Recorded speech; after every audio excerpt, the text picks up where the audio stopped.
Hello guys, hashtag study channel में आप सभी लोगों का एक बार फिर से स्वागत है। जैसा कि आप सभी को पता है, यहाँ पर लेसन प्लान जो है वो बनाए जाते हैं साइंस बीएड के।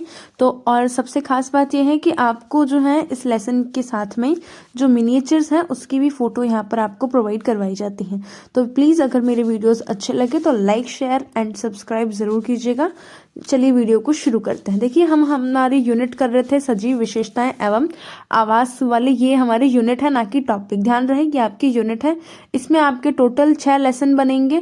6 लेसन में से 4 वीडियोस जो हैं वो हमने अपलोड कर दिए हैं और आज हम 5th वाला लेसन पढ़ेंगे, ठीक है, जिसका नाम है हमारे सजीवों के विशेष लक्षण।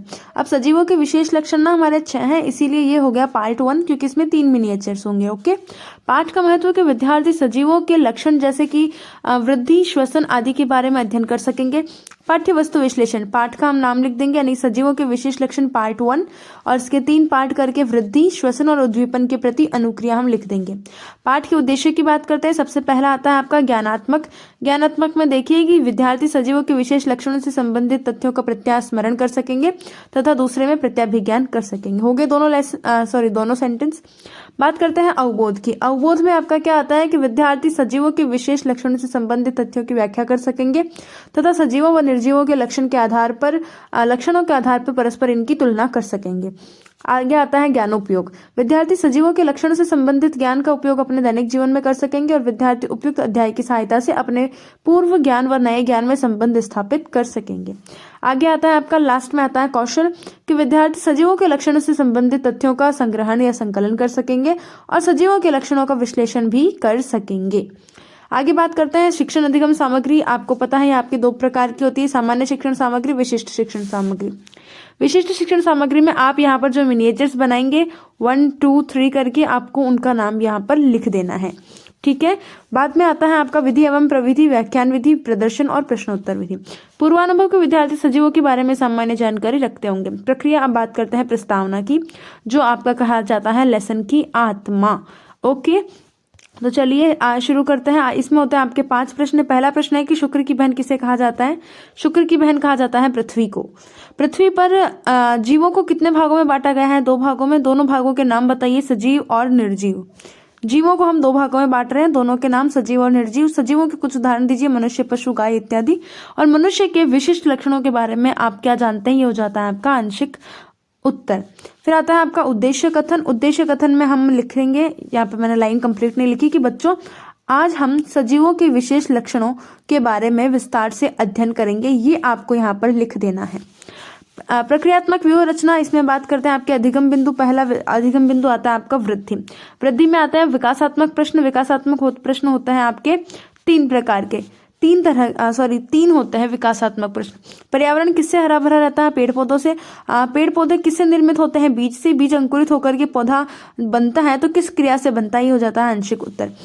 फिर आता है छात्राध्यापक का कथन, कि प्रत्येक सजीव में वृद्धि होती है। सजीव चाहे मनुष्य, जीव जंतु या पेड़ पौधे हो, कुछ भी हो, उन्हें भोजन की आवश्यकता होती है और भोजन से वृद्धि होती है। बच्चे वृद्धि करके वयस्क बनते हैं।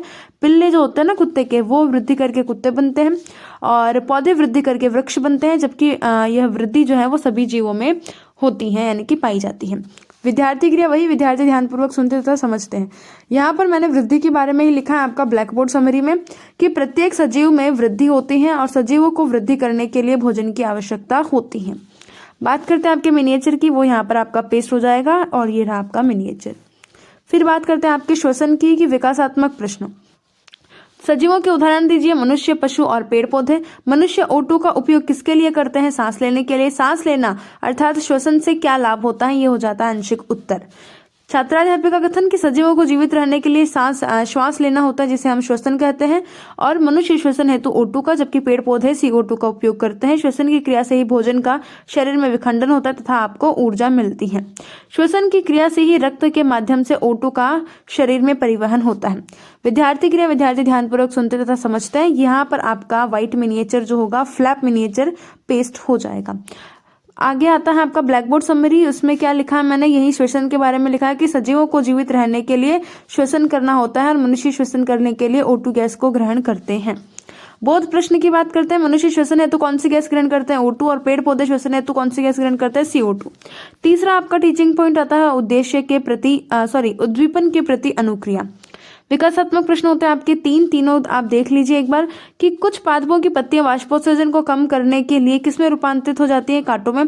कांटों के चुभने पर आपको क्या होता है, दर्द होता है, और इस अनुक्रिया कारक परिवर्तन को हम क्या कहते हैं, ये हो जाता है आपका आंशिक उत्तर।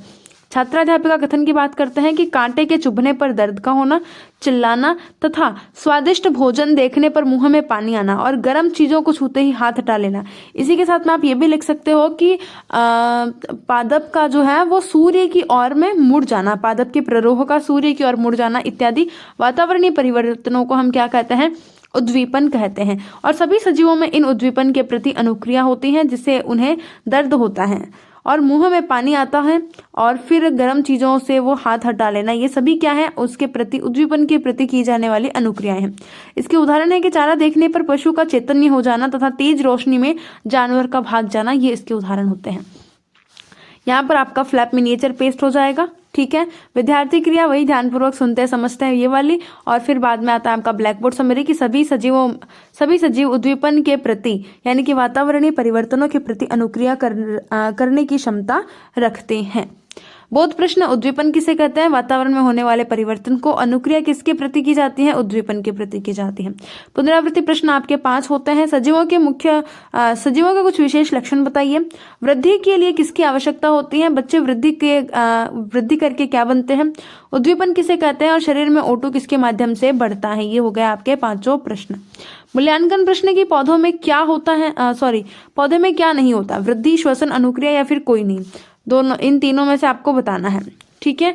फिर हम बात करेंगे यहाँ पर बीज अंकुरण से बनते हैं। बीज अंकुरण से क्या बनता है, नया पादप, वृक्ष, A व B दोनों या फिर कोई नहीं। फिर आता है तीसरा प्रश्न कि क्या पादप श्वसन करते हैं, सत्य तथा असत्य। उद्दीपन के प्रति खालिस्तान होती हैं और कांटा चुभने पर दर्द होना खालिस्तान अनुक्रिया का उदाहरण होता है, ये आपको करना है। गृह कार्य, सजीवों के कोई भी 2 लक्षणों को विस्तार से समझाइए। और संदर्भ NCERT का पूरा नाम राजस्थान राज्य शैक्षिक अनुसंधान एवं प्रशिक्षण परिषद उदयपुर। समालोचनात्मक स्वमूल्यांकन की विद्यार्थी उदाहरणों की सहायता से विषय वस्तु को आसानी से समझ सकेंगे। ये आपका लेसन यहाँ पर होता है पूरा कंप्लीट यानी कि डन। अगर वीडियो अच्छा लगा तो please like, share and subscribe, comment जरूर कीजिएगा। Thank you so much.